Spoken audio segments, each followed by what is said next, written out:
The Tom Woods Show, episode 823. Prepare to set fire to the index card of allowable opinion. Your daily dose of liberty education starts here. The Tom Woods Show. All you men out there, if you're looking for a smooth, close shave, you need Harry's razors. They're going to let you try out their shave set for free. Just pay shipping at harrys.com. And when you use code WOODS, you get a post-shave balm for free as well. Check it out at harrys.com using code WOODS. Hey everybody, Tom Woods here. We are celebrating a great milestone in the life and work of Walter Block, our friend, the great libertarian scholar. He has just reached a milestone that he's been working toward for many years, and that is he has just had his 500th scholarly article published. This number, by way of comparison, is far beyond that of pretty much anybody you've ever heard of when it comes to the academic literature. Nobody writes 500 scholarly articles, but Walter Block has done it, and I want to talk to him about it. I want to talk to him about the kinds of things he's written about, the kinds of areas he's contributed to, what kind of advice he has for people who are looking to get published. Lots to talk about here. Walter, of course, holds the Harold E. Worth Eminent Scholar Chair in Economics at Loyola University in New Orleans. He's the author of probably around 24 books or so, and, well, as you now know, 500 scholarly articles, as well as many articles in various popular publications. He speaks on a wide variety of topics in a wide variety of venues. He's just been there, done that, with almost everything that you can think of relating to libertarianism, and I'm really glad to welcome him back to the show. Walter, welcome back. My pleasure to be with you as always. Well, this is a momentous occasion, and I told you on a previous episode, however many ago it was, that when you hit 500 published articles in the academic literature, I would have you back, and you remembered, you wrote to me and said, I'm on the verge, let's schedule it, and now it has happened. Here we are in January 2017. You hit 500 scholarly articles. Let's clarify for people why that's different from writing 500 newspaper articles. What's the difference? Some people who aren't in academia won't even know. Well, there are several differences. One, a newspaper op-ed is usually 600 or 800 words. A referee journal article or an article in a law review, the scholarly literature is 800 words would not be accepted. It's usually at least 3,000 words, and it can be up to, 30,000 words. So it's much, much bigger. Secondly, you have to go through a refereeing process at an academic journal. And with an op-ed, especially if it's electronic, you don't. You just sort of spew it off, spew it out, whatever. So it's much more restricted to get an article in a law review or in a referee journal in the scholarly literature. Tell me when and what the subject was of your very first published scholarly article. Well, hang on one second. I have to go look it up. I don't remember. You don't offhand remember my proudest moment? It was my first ever published article? Sorry. That's funny. Pathetic. It was a long time ago. Jeez, I remember I don't know what my first scholarly article was, but I know my very first published piece was in Chronicles magazine in '94. Oh, yeah? Huh. And it was about the Harvard graduation. I was letting my mouth off to somebody at the Mises Institute about how ridiculous it was and the terrible speakers. And one of them said, why don't you write it up as an article? And the thought never occurred to me. And that began my writing career right there. All right. That was a little bit of an interlude while you're looking up your first article. Have you gotten there? Yes. My first article was a book review of Thomas V. Torres and Bennett Harrison, The Economic Development of Harlem, and it was put in the journal Growth and Change. And this was in 1971. 1971. You were a pup. A baby. I'm not trying to make you feel old, but I wasn't even born yet when you wrote that first article. Well, you have to have more respect for me, Tom. I'm 75 years old now. That is unbelievable. All right. Well, do you remember what the gist of that article was? Oh, no. Am I asking too much here? That's okay. I was probably criticizing them. I don't remember it very clearly, but the economic development of Harlem, their view, I think, was more government money to Harlem. my view was more free enterprise. All right. So you've been pretty consistent over the years. So that's these sorts of things I want to ask you about. I will at some point get into advice you might have for people looking to get published, all that. But I'm interested in your record of publication, which is amazing. You hit 500 articles. Surely you went out for a nice dinner. You did something, right? Not really. I don't know. It's just a number. No, it is not. It is. If it were just a number, you would not be on the show right now. I'm telling you that right now. It's true. It's a round number, and it's a big number, but it's just a number. For example, I now have about 20 articles that are forthcoming. Namely, they've been accepted for publication. So I'm really at 520 if you want to count it that way. And I was at 500 if you include accepted articles that are forthcoming in a month or two or three. So 500, I didn't go out and have a special meal or have a special celebration, but I am delighted to share this good news with you. And hopefully my school, Loyola University, will in some way, get publicity out of this, although the upper administration here isn't really that enamored of my publications because they're social justice warriors, and most of my stuff is not really fully compatible with social justice warrioring, if I could make that word up. But we know how tolerant these folks are of other views. They're always lecturing us on being open-minded. So I'm sure they'll have a campus-wide event commemorating your 500 articles. I can't wait. Maybe I'll fly over there and attend. Well, if that happened, by the way, I'm now pledging I would be there. They do favor diversity of race and sex and gender and sexual orientation. And also, I'm trying to get them to do it for people who are bald, but they haven't made that a protected group yet. But there's one thing that they're really not in favor of diversity on, and that's ideology or intellectual diversity. So, we want a black feminist, a gay Marxist, and I don't know, whatever. But to have a free enterprise or an Austro-libertarian is not as fully appreciated as it might be. No doubt. So you've published 500. Now, that's not to, as I say, if you're talking about newspaper articles and stuff, you've published many, many, many articles of that sort. But we're just focusing on the academic literature here. Yeah. As you look back over a career of, let's see, so 29 plus 17, well, let's just say that's many years of publishing. Are there any topics in those articles where your views have evolved or changed in any way, or you look back and say, if I had that article to do over again, I wouldn't make this point, I'd make that one, that sort of thing? Not really. There is... I also have about 23 books published, and there was one book called Defending the Undefendable, where I regretted something that I said, and in a subsequent volume of it or a subsequent edition of it, I got rid of that. But I think that's the only thing I really regretted. I don't think I've changed my views on anarchism or Austrianism or libertarianism or anything like that. There is one thing I regret, and that is you're not supposed to publish any of these in two places. And one of my articles was published in two places. I only counted it as one article, and that was a mistake of the editor. I didn't what happened was I thought Journal A had rejected the paper, and I sent it to Journal B, and Journal B published it. But then Journal A also published it. So I regret that. Wasn't there a time when you wrote a review of a book and submitted it somewhere, and then you'd forgotten you'd reviewed it, so you reviewed it again? Wasn't there something like that? Am I misremembering that? Yes, I did that. I'm an absent-minded professor, and I did review the same book twice, but I did it differently or in different words. You know, I had forgotten it, and that I counted twice because it was two different publications. It was a review of the same book. Now, obviously, I wouldn't have too much of a difference. It was, probably 6 months before that I reviewed the book, and then I reviewed it 6 months later. But there was no verbatim repeat kind of a thing. So it's not that I copied it and then sent it to another journal. It's rather I reviewed the book again, and I'd forgotten that I'd reviewed it. Do you remember what book it was?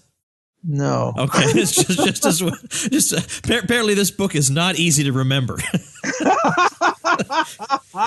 All right, let's talk about some of the back and forths you've had, because a lot of times when you get into a dispute with somebody, you say, look, buddy, let's take it to the journals. We'll hash this out in the journals. And you are known for being relentless. You just won't let up. Yes. If the guy hasn't converted to anarcho-capitalism, you're going to keep that argument going and going and going and going. Can you tell me maybe one of your favorite exchanges that you've had? Well, before I do that, I'm a professor. I'm never allowed to answer questions directly. I have to go circuitously. So let me take a little side road here. There's this guy, Sherwin Rosen, who wrote an article. He recently passed away. He was a professor at the University of Chicago, and he said, how do we know that Austrian economics is wrong and that neoclassical economics is right? And his answer was, well, there are more neoclassical economists than there are Austrian economists. QED, ergo, that proves that Austrianism is wrong. Now, obviously, this is crazy because you can't say that neoclassical is right and Austrianism is wrong just because there are more of them than us. That's crazy. I mean, at one time, phlogiston theory, most physicists agreed with it, and now they don't. So you can't do that. So me and my two co-authors, what we said, we wrote an article attacking him, and he said, look, there is no objective way to tell which school of thought is more correct. You have to get down and dirty into the trenches and say, well, how about on this point? How about on Austrian business cycle theory? How about on antitrust? What are the arguments? You can't do that. However, let's try a reductio. We have another objective criteria for who is right, and this gets me back to the question you asked, and that is, who publishes last? In other words, Tom, if you and I are having a debate and you publish 1, 3, 5, and 7, and I publish 2, 4, 6, and 8, I win because I published last. And then if you publish a 9th article in this debate, then you win.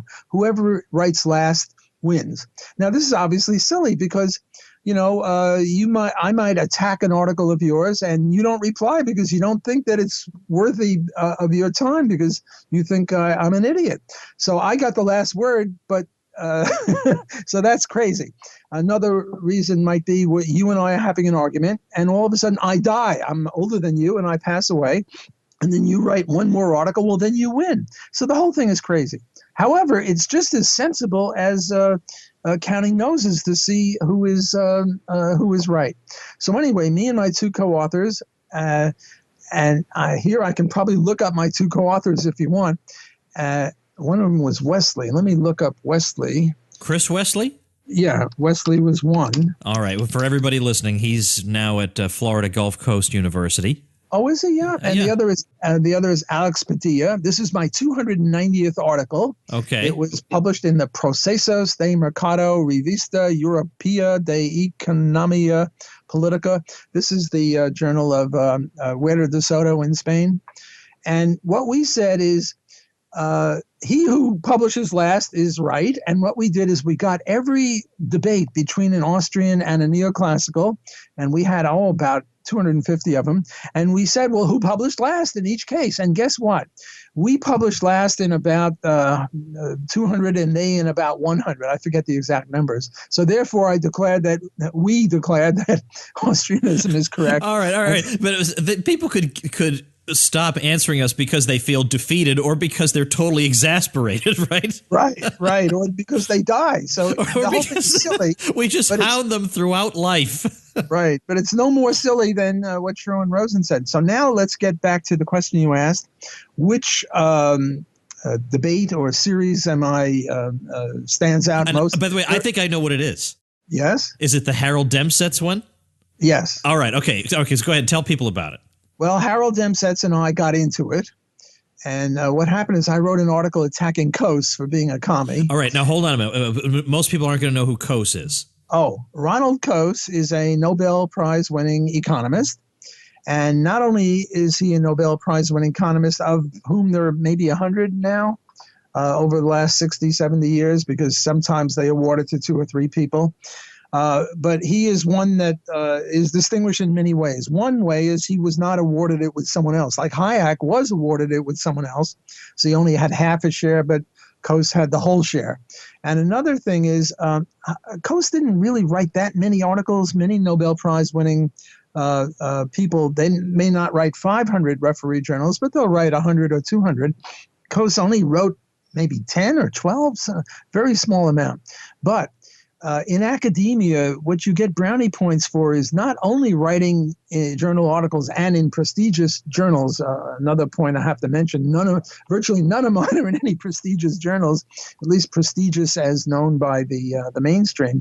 I've got maybe one or two, but not very much. Most of my stuff is in Austrian journals and libertarian journals, and these are considered, I guess, cultish. So anyway, getting back to Coase, not only do you get brownie points in academia for getting journal articles published, and by the way, journal articles are much more important than books. In some cases, if you go up for tenure and you have 3 or 4 books in economics, they either don't count it or they count it against you. What they want is referee journals in academic journals, refereed articles there. But so in terms of, so what is even more important than getting published in a referee journal? Citations. If your article gets published in a nice journal or even in a poor journal and it gets cited heavily by everybody and his uncle, well, now you get brownie points. Well, Coase's article on social costs, and he, as I say, he's written maybe a dozen articles. I'm not sure the exact number. That is the most heavily cited journal article of all journal articles. So Coase is very, very famous for that. And what I did is following Murray Rothbard in this and in many, many other things, I really have to call out Murray Rothbard as my mentor, my guru, my friend. Murray might have written something criticizing Coase. He once wrote something criticizing blackmail laws and man economy and state, and he spent, 2 sentences on that, and I must have written, 30 articles on blackmail, and I have a book now of these 30 articles. Well, a similar thing happened with Coase.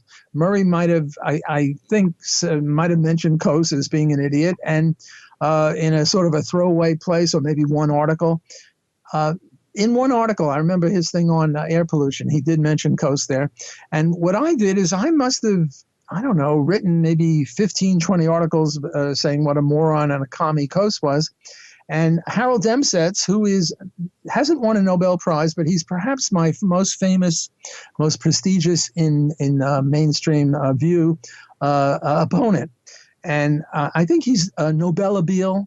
Nobelabile means, when they're trying to pick a new pope, there might be 6 or 8 cardinals who are papabile, namely capable of being pope, and these are the favorites. Well, every year before the Nobel Prize in economics is awarded, they mention 5 or 10 or 15 people, and Harold Demsetz is usually mentioned. So in any case, he wrote a blistering attack on one of my articles, and it was in a book that Mario Rizzo edited.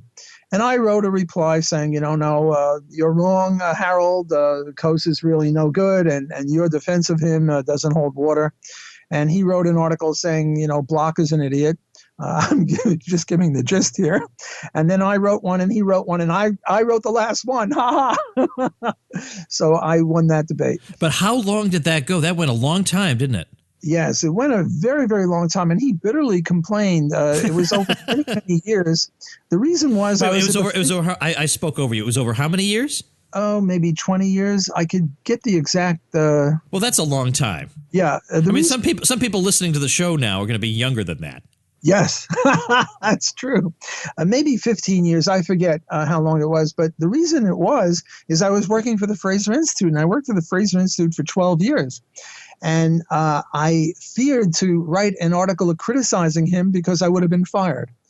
As it happened, I was fired by them for being too free enterprise, but that's a whole other story. So after I was fired from the Fraser Institute, I wrote the next, I think the third in this series of 5. And then he wrote a reply, and then I wrote another reply.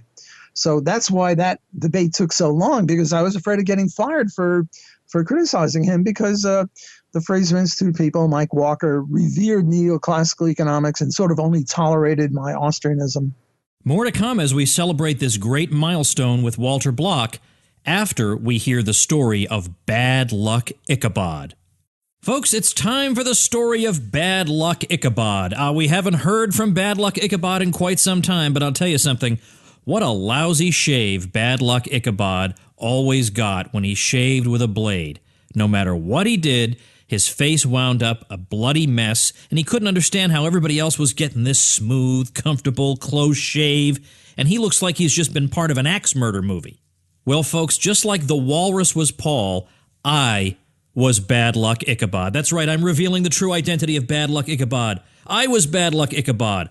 I could not shave with a blade. I just thought it was something wrong with me, so I've just been shaving with electric. But then I tried Harry's, and it is so smooth and comfortable. I look great. I feel great. I feel like I know what I'm doing now. So I want to recommend it to you. Harry's is so confident in the quality of their blades, they want you to try their shave set for free. You heard that right, just cover shipping when you sign up. Plus, as a special offer for fans of the show, go to harrys.com right now and enter code WOODS at checkout to get a post-shave balm also free. That's harrys.com, code WOODS. Now, looking back on all these articles, what are you, I don't necessarily mean the one particular article, but just in general, what are you proudest of? What are the 2 or 3 things that you look back and say, I did that, that's a contribution? Or even if it wasn't particularly a contribution, I just did a good job on this subject. Well, there are 2 or 3 things that if I look back on my whole career, and not just journal articles, but speeches and op-eds and all sorts of other things, that I think I've made some sort of contribution, as opposed to, writing about, say, the minimum wage or rent control or free trade or stuff like that, which I have written on, but I don't really think that I've made a unique contribution there. Let me see if I can think of 2 or 3 things where I think I have made a contribution. One of them is on abortion. I have, I don't know, 30 articles on that. I mean, when you have 500 articles, you have 30 articles on pretty much anything. Well, not everything, but many things. And I think I've made a contribution on evictionism. See, the problem there is that you have 2 very, very eminent libertarians who take the exact opposite view. Murray Rothbard is pro-choice. Ron Paul is pro-life. And you can't get 2 more highly credentialed libertarians than those 2, I don't think. Maybe, I don't know, you could stick someone else in there, but I think those 2 are sort of head and shoulders above any other libertarian theorist. And they take opposite points of view on that. And my work on that is called evictionism, which is a compromise between pro-life and pro-choice. And I've written, 25, 30 articles on that. I'm going to come out with a book on that. So that's one area where I think I've made a contribution. Another area where I've made a contribution, again, is where libertarians are very divided, as is the general public, and that's immigration. And here you have Murray Rothbard, who changed his mind. When Murray Rothbard first wrote about immigration, he was an open borders guy. Then, subsequently, 10 years later or whatever, he and Hans Hoppe, who is another exquisitely credentialed libertarian. Hans Hoppe is one of the most brilliant libertarians ever to walk the planet. And Murray and Hans are against open borders. And then you have a whole bunch of people who are in favor of open borders, libertarians with, again, good libertarian credentials. And I, again, have written, 5 or 6 or 8 articles on this. And I try to, not a compromise, but I try to have our cake and eat it. You see, the argument that I make is, suppose a Martian or a Chinese guy or an African guy or just somebody from not the United States starts homesteading in the middle of Alaska or in the middle of Wyoming in the Rocky Mountains. And there's on virgin territory. Now, the BLM, the Bureau of Land Management of the United States government, claims all this land, but they never homesteaded squat. So they don't really own it from a libertarian point of view. So from a libertarian point of view, this is virgin territory. So our Martian or African or Asian or whoever it is, South American, comes and starts homesteading. Well, did he violate the non-aggression principle? No. So therefore, if you restrict him from doing that, you're violating the non-aggression principle. And I don't like any violation of the non-aggression principle. So we have to have open borders. On the other hand, what about if a billion Martians or, Chinese, Africans, whoever it is, come? Won't they ruin our culture? Won't they commit crimes? Won't they, we have the rape refugee problem in Germany and Sweden, where these people come from Syria, and they have a different view about women. If women are walking alone on the street, they're fair game, or certainly if they're wearing a miniskirt. And, Western civilization has a very different view on that. And they are rape refugees. They're raping women and molesting them and engaging in all sorts of crime. And we don't really want that. So what's the solution? The solution is, wait for it, we should have a drum roll, privatize every square inch of property. And if you privatize every square inch of property, then Hans and Murray are right. Then an immigrant is a trespasser. So in that way, we can have our cake and eat it. We can keep the riffraff out and not violate the non-aggression principle. Another point is, a lot of people think that babies come from sexual intercourse. This is wrong. Babies come from the stork. The stork brings babies. And if it's a blue blanket, it's a boy baby. And if it's a pink blanket, it's a girl baby. Now, where do the storks get the baby from? Well, the country Storkovia. That's where all babies come, from Storkovia. So they're immigrants. So if you want to have regulated borders, then we have to have regulated birth. Tom, you have 5 lovely little girls. Did you get permission from the government to have those babies that you imported from Storkovia? No, you're a rotten kid, you and your wife. So here's a reductio ad absurdum of the closed or non-open borders position. Namely, you have to have restrictions on having babies like they had in China, which is slightly non-libertarian. So that's my contribution on borders. Let me just mention one thing about COAS, because I think that's one of my, that's a third, Tom, we only go for a half hour? You talking about your articles, we could just go forever, so don't worry about that. Okay, I want to mention, so I one contribution that I made, I think, was in this business of immigration. Another one was with Coase and Demsetz. And let me just talk a little bit about that, and then let me give you my view on abortion, because I think abortion is another contribution that I've made, an important contribution. So first, Coase. Coase has this view. We have, a zero transactions cost world. And in a zero transactions cost world, it doesn't matter what the judge says. Tom, you and I are now having a dispute as to this pair of shoes. And you say you own it, and I say I own it. And what Coase says that in the zero transaction cost world, it doesn't matter what the judge says, the same person will get the shoes. So if you value the shoes at 100 and I value the shoes at 10, and the judge says you can get it, I won't be able to bribe you out of it because I only value it at 10, you value it at 100, so you keep the shoes. On the other hand, if the judge awards me the shoes, I'll keep it. You'll keep it again because you'll be able to bribe me out of it. You'll say, Block, how about $50? And I'll say, sure, because then I'll make a $40 profit because I value the shoes at 10 and you value it at 100. So you offer me 50 and I make 40 and you make 50 because that's the difference between 50 and 100.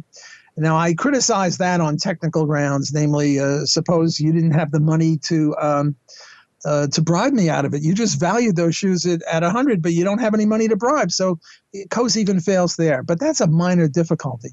The major difficulty with Coase that Murray pointed out and that I elaborated on was, now let's get back to the real world where there are high transactions costs. Think of, I want to build an airport and I have to bribe all the surrounding people to accept my noise pollution.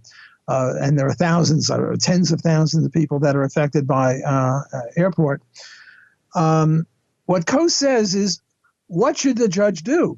Who should the judge award the noise pollution rights? Or in the case where you and I, Tom, are fighting over this pair of shoes that you value at 100 and I value at 10, what Coase says is, give it to you because you value it at 10, at 100, I'm sorry, and you value... And if we give the shoes to you, the GDP will go up. by 90 compared with me, because if the judge awards the shoes to me, I'll only value it at 10, so the GDP will be 10, whereas if the judge awards it to you, the GDP will be 100, namely 90 more, and the whole purpose of law is to maximize the GDP. That's a summary of the Coase Demsetz position, and not just Coase and Demsetz, but this is the neoclassical view. Well, what's wrong with that? Notice what's wrong with that is it's very different than the libertarian view. The libertarian view of who owns this pair of shoes, you or I, Tom, is who bought it. Namely, we look in the past. Do I have a bill of sale for it? Can I prove by a picture that my grandmother gave me the shoes? And if so, I own it, even though I don't value it as much as you own it. Whereas the Coasean view, look to the future. You're going to, write wonderful poetry with these shoes, or, do great things. And all I'll do with these shoes is get drunk. So therefore, Coase would award you the shoes, even though I bought it and I made them, which is sort of, horrible. Coase is worse than the commies. At least the commies had a theory of property rights. Namely, the bourgeois don't own it and the proletarian do. Coase's theory is really not even a theory of property rights, because relative prices change, or tomorrow I could value the shoes more than you, and then I get them from you. So no property rights would be safe. We'd all die. So much for the GDP. We'd all die because I could just say, well, your car, I value your car more than you, so give your car to me, and if you don't, I'm going to a Coasean judge and he'll give you a car to me. Property rights would no longer be safe. So that's the Coase business. And again, that's one area where I think I made a contribution. Now, let me talk just a little bit about the abortion thing, because Murray is pro-choice and Ron is pro-life. And my view is a thing called evictionism. Now, what the pro-life people say is that the woman who is pregnant has no right to evict, that is, rid herself of the baby, and no right to kill it. And you have to distinguish between evicting and killing, although in the first 2 trimesters, there's not much of a distinction, because if at our present medical technology, if you evict the fetus in the 3rd month, it dies. So the same result occurs. But if you evict the fetus at the 8th month, the fetus is viable. So the pro-life people say you have no right to evict the fetus, that is before the 9th month when the baby is due, and certainly not to kill it. Whereas the pro-choice people say you have a right to do both. You can evict the fetus whenever you want, and you can also kill it. The partial birth abortion. Now, I'm not sure Murray had that view, but many pro-choice people say that it's a woman's body, a woman's right, yak, yak, yak. She has a right to have to kill that fetus when it's a day before the natural birth would have occurred. My view on this is a compromise. I say you have a right to evict, but not to kill. So where do I get the right to evict? Well, the mother, I resort to property rights, which is half of libertarianism, the other half being the non-aggression principle. And I say, well, you have a right to evict because the unwanted person in your womb, and you're the owner of the womb, you homesteaded that womb long before the baby came along, woman, and you have a right to evict, but not to kill. So take the case of rape. I mean, if that's not a case of trespassing, nothing is a case of trespassing. A woman gets raped, and now there's a baby growing in her body.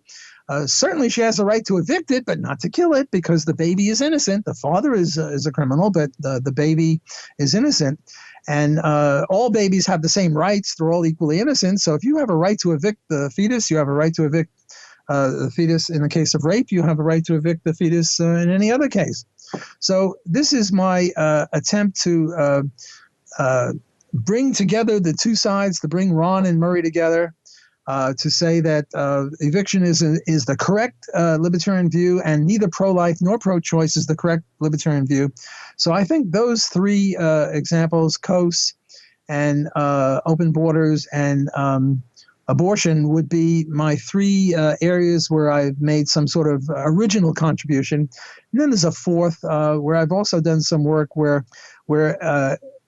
I call this a missile and hiding behind. In other words, what I do, Tom, is I get behind you, and I under your arm, I start shooting somebody else. let's say I start shooting Hans Hoppe, and now the question is, well, who has the right to shoot back? You have a gun. We all three have a gun, but for some reason you can't turn around and shoot me. I'm the bad guy. You can shoot Hans, the victim, or Hans can shoot you. And my claim is a thing called negative homesteading, namely that you were the first person to receive the negative homesteading. I grabbed you. So Hans has a right to shoot you. You don't have a right to shoot Hans. And then the other one is, suppose I pick you up bodily and throw you at Hans. And if there's a contact, both of you will die, and each of you has a gun. And if one shoots the other one will stop in his tracks. Well, who has a right to shoot who? Well, again, here, Hans has a right to shoot you. You don't have a right to shoot him, even though you're both equally innocent, but you were the first homesteader of the misery. So I think those are the four areas where I've made some sort of original contribution. On the abortion question, you and Jakub Wisniewski had a bit of a back and forth, speaking of topics where there's been an exchange. Yes. So I'm going to link to that so people can be familiar with the different sides of this. I mean, there's a lot to link that I could link to at tomwoods.com/823. Of course, I'm going to link to walterblock.com so people can look through all your articles. I want to ask you about, though, a question not about any specific topic, but about publishing in general. I know I've got some younger people who listen. Some of them are college students. Some of them even are graduate students. What do you give them, or even young professors for that matter, what do you give them as advice about publishing, just in general, publishing articles in particular? 3 words: never give up. When I get a rejection, and I get rejections, plenty of rejections. Oh, by the way, I don't think I might have more rejections from the American Economic Review than anyone else. I don't like to brag, but I must have maybe 100 rejections from them. I'm not sure. A lot. And they're the most prestigious journal in mainstream economics. The most prestigious journals in Austrian economics are the QJE or RAE or Where to the Soto's journal. But those are not seen as worthy of promotion or tenure on the part of most economists, because most economists are neoclassical. My 3-word advice is never give up. So when I get a rejection, what I do is I look at the referees' reports. A lot of times the editor says, well, this is a piece of crap and we're not even sending it to referees. So that doesn't help me. But sometimes they'll say why. And more often, most places, they'll referee the thing and they'll go give it to 2 or 3 referees. And each of the referees will say something, why they're rejecting my paper. And I'll read it. And if they say something sensible, rare, but if they say something sensible, I'll redo the paper, and then I'll send it out to another journal. And then I'll send it out to another journal. And then I'll send it out to another journal. My world's record is 36 rejections. Did you not ever stop and say, maybe this is just a crummy article? No. My attitude is pearls before swine. If I write it, it's great.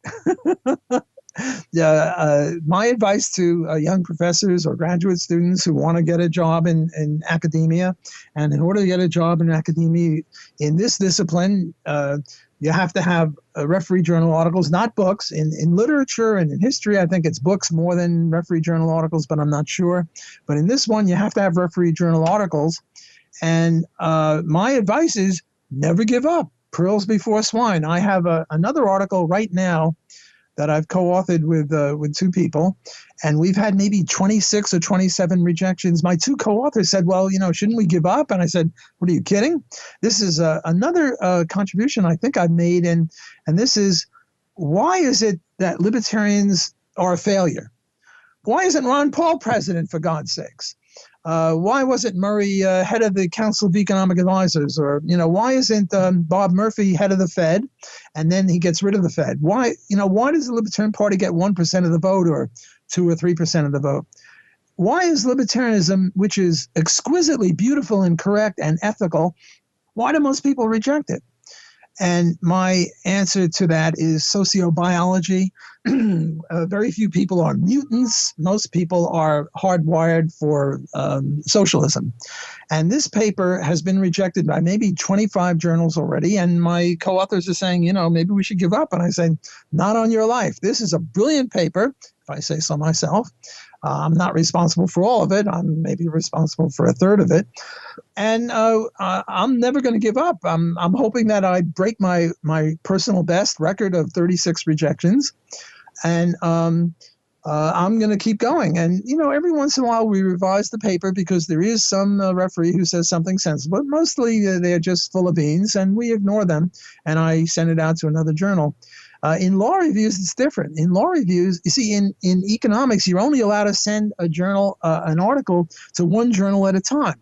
And some journals take a day to reject it, like when the editor says, I'm not sending this crap out to a referee.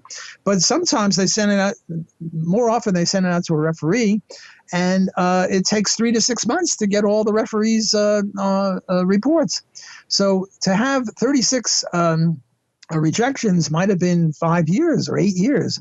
And you might think, well, in 8 years, maybe the time dimension creeps in because what you wrote 8 years ago is not relevant. But most of the stuff I write, I think, is timeless. It's, based on principles, so it wouldn't really matter. The examples might be dated 8 years ago or 15 years ago, but that's a minor point. So my advice to young scholars is don't give up. Keep going. I have to mention something else, and that is co-authorships. I remember, Tom, one time you were in a big room. There might have been 300 people. And what you said, I'm probably the only person in this room that hasn't co-authored an article with Walter Block. That was one of my favorite lines ever. Yes. And then I can't even use that anymore because eventually we did co-author an article. Yes, we co-authored one article. Yeah. I like to co-author articles. It's sort of a way of making friends. So I now send this out to Radioland or Blogland or wherever this interview is going.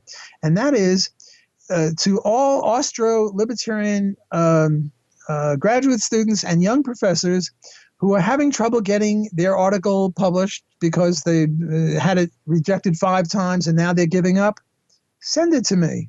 If I like it, I'll add to it and I'll co-author it with you. Hey, how do you think I get to 500? A lot of co-authorships in there. So I make this offer to all bona fide libertarians and Austrian economists that if you're thinking of giving up on an article, don't. Instead, send it to me.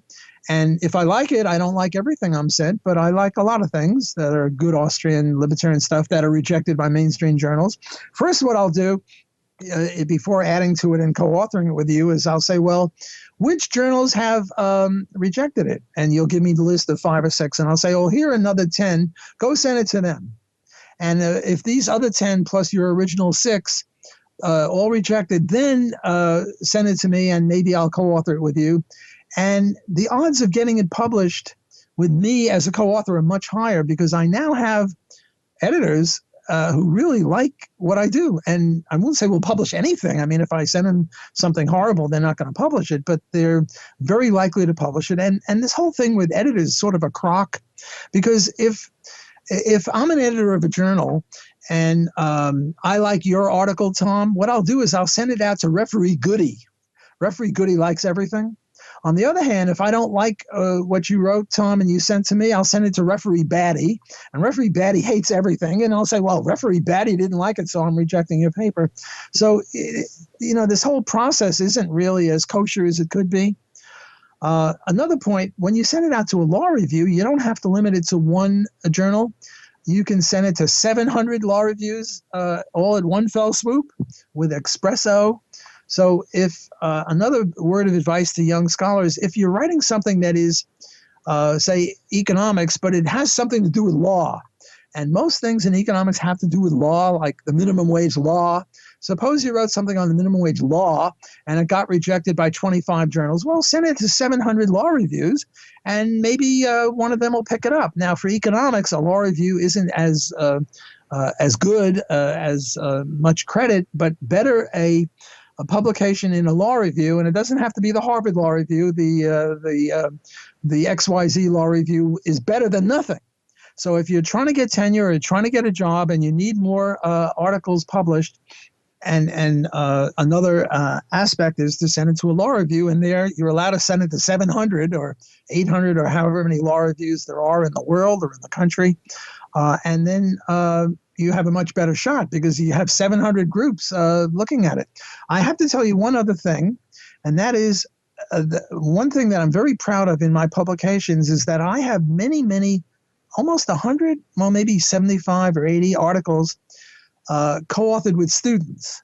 And these are undergraduate students, and it's very rare for an undergraduate student to get a journal article in a refereed publication. And how did this happen? The way it happened, I remember I was teaching at Holy Cross, and this must have been in maybe 98 or something like that. And what happened is I assigned term papers to all my students, and some of the term papers are pretty good. And in any case, what happened is I got a message from a law review saying, hey, we'd like to publish this paper of yours. And then I wrote back and I said, sorry, I don't have any, this article that I sent you, well, I sent it to another journal. I sent it to dozens of other journals, hundreds of others, and this other journal beat you to it. They accepted it, and I accepted their acceptance. Namely, I said I would publish with them. So I can't allow you to publish this because you can't publish it in two places. So the editor wrote back saying, well, we really liked your stuff. Do you have anything else that you could send us? And I didn't, but I had a whole bunch of student term papers. So what I did is I added some stuff to the term paper, and I sent a term paper with maybe a quarter or a third of the material in it that I wrote, and I edited the term paper. And guess what? They accepted it. And I said, whoa, whoop-de-doo. I've got a whole new venue for undergraduate term papers that I assign. And I have maybe 75 or 80, maybe 100 of my undergraduate term papers that have been turned into referee journal articles. Now, of them, I'm the most proud of about 5 or 6 that I didn't co-author, but these were term papers where the students criticized me. For example, one of my articles, I said something like the male-female income gap is not due to discrimination. It's due to the fact that women work longer and harder than men, and if they're not, and if they're married, then they're busy with childcare and stuff. So even if they're of equal ability, they're not going to get as much success academically as men. And I had a girl student, and she wrote a paper just blasting the hell out of me, saying, Block is wrong, Block is an idiot. Now, she was a very good student. She got an A, and I'm very proud that I gave her an A. She earned an A, even though she, the whole semester, she was a total pinko, and all she did was criticize me, but she was a very bright girl. She's now getting a PhD at Duke. She might be finished by now. In any case, she wrote this article saying, Block is full of beans. So I couldn't co-author it because it was an attack on me. So instead, what I did is I added to it, I recommended footnotes, I recommended more bibliography, and I edited the thing because some of the wording wasn't good. And then I got it published in I think a very prestigious journal. I forget which one. I could look it up if you want. And then what I did is I wrote to the same journal. I think it was the Journal of Business Ethics. I wrote to the same journal my refutation or my rejoinder, and they rejected it. So this journal accepted a student paper and rejected the professor's paper, namely mine, but I got it published elsewhere. But the point is that I have maybe 5 or 6 out of these almost 100 student term papers that are single-authored, namely the students, and I helped them get it published. And I think this article that this girl wrote was rejected 3 or 4 times. And she said, should I give up? I said, never give up. And eventually we got it published. And it was a really decently prestigious journal. I think it was the Journal of Business Ethics, but I'm not sure. I'd have to look that up. All right. Well, one thing I've liked about all this, the great Walter Block story, is that when I would go to what was formerly known as the Austrian Scholars Conference, you would bring a bunch of students from your university with you, and they would have papers to deliver, or they would be attending and they would be interested. It was that you weren't the ordinary professor. You were actually encouraging them to write things up, to get them published. These are not thoughts that occur to students spontaneously. Oh, I think I'll take my term paper and submit it to an academic journal. This never, ever, ever occurs to any undergraduate. And you basically helped give them a leg up in their careers, because who else as an undergraduate has a peer-reviewed journal article? And you did that. Because for you, you're not just punching a clock when you go into school. You really love what you're doing, which is what makes the fact that those SOBs put you through all that nonsense all the more horrifying, because I'm sure they do have people who are simply who just are there to mark the time. And they've got a gem like Walter Block, and they're going to give him a prop. Anyway, I'm getting a little bit off the subject of your articles. WalterBlock.com is where people can get an overview of what you've been doing and can look at a lot of these articles, because a lot of them can be read online. You don't have to go through an academic library to dig them up. You have hyperlinked a bunch of them so they can check them out. Any final words as you reflect on 500 articles? I can't believe that you're saying, well, it's just a number. Get out of town. I would be letting the whole world know that I had done 500 articles. You kidding me?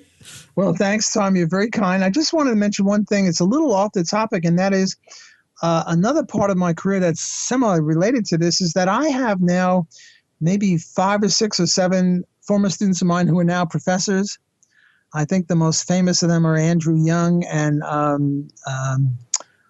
Ed Stringham, and there are Dan D'Amico and Nick Snow and 2 or 3 others who are now professors, and they were my undergraduate students. Dan D'Amico is now teaching at Brown University, so that's a very prestigious place.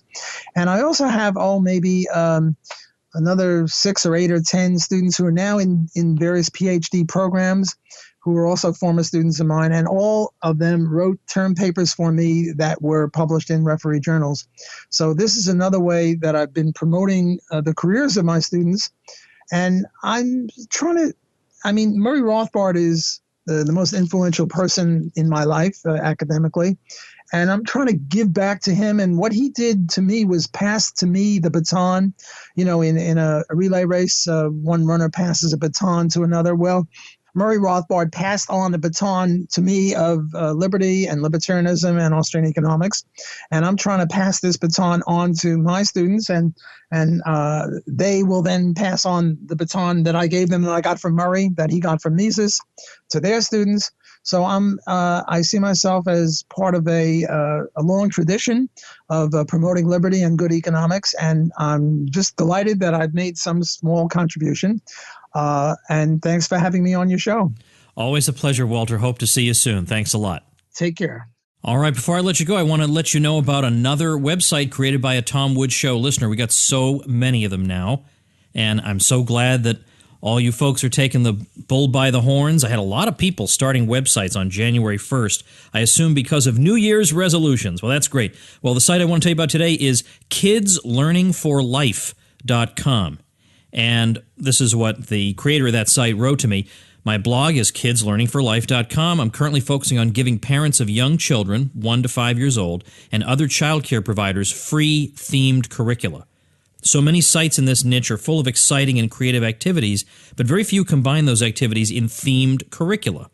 As a daycare provider, I needed curricula, but I couldn't find any curriculum online that fit my daycare needs, so I decided to create my own.